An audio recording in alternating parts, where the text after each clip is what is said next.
வெளிச்சமே போயிடுச்சு. டேய் என்னடா பண்றீங்க, வாங்கடா. வெள்ளிக்கிழமை அதுமா என்னடா என்ன தூக்கம் அப்படின்னு எங்கள் வீட்டில் கேட்க 12 மணிக்கு எந்திரிச்சேன்னா டிஃபன் சாப்பிடலாமா லஞ்ச் சாப்பிடலாமா கன்ஃபியூஸ்ல இருக்கா. சரி டிஃபனே சாப்பிட்டுட்டு இன்னைக்கு வெள்ளிக்கிழமை அதுமா ஜும்மா கிளம்பி போயிட்டேன்.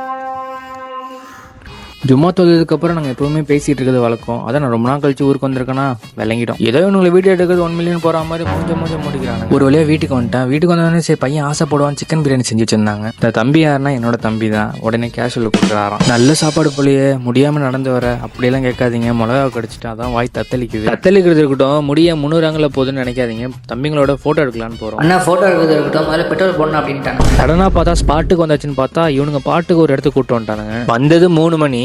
3 ஃபோட்டோ எடுக்கவே 3 மணி நேரம் ஆக்குவானுங்க. பாருங்களேன், நான் என்னையும் தான் சொல்கிறேன், இல்லைனா என் வாயில் அடிப்பானுங்க. ஆனால் எல்லா கேங்லேயும் ஒரு உண்மையை சொல்லுங்க, மொதல் ஃபோட்டோவே நல்லா இருக்கும். அது 9 ஃபோட்டோ எடுக்க வச்சுட்டு தான் மொதல் ஃபோட்டோ நல்லா இருக்குன்னு சொல்லுவானுங்க. ஏன்னா ஒரு மன திருப்தியாக சன்லைட்டும் போயிடுச்சு. சரி இவ்வளோ பேசுறியே உனக்கு எதுவும் எடுக்கலான்னு கேட்டால் எனக்கே எடுத்தானுங்க. என்ன மூஞ்சி மட்டும் தெரியாது. நாங்கள் எல்லாரும் ஒன்று சேர்ந்துட்டாலே அந்த நாள்லேயே அந்த நைட்டு தான் எனக்கு ரொம்ப பிடிச்சது. நாங்கள் ஒரு 10 பேர் சேர்ந்தால் நிறைய பேசுவோம், கண்டதை பேசுவோம், கண்மூடித்தனமாக பேசுவோம், பேசிக்கிட்டே இருப்போம். மோஸ்ட் ஆஃப் த பாய்ஸ் இப்படி தான்.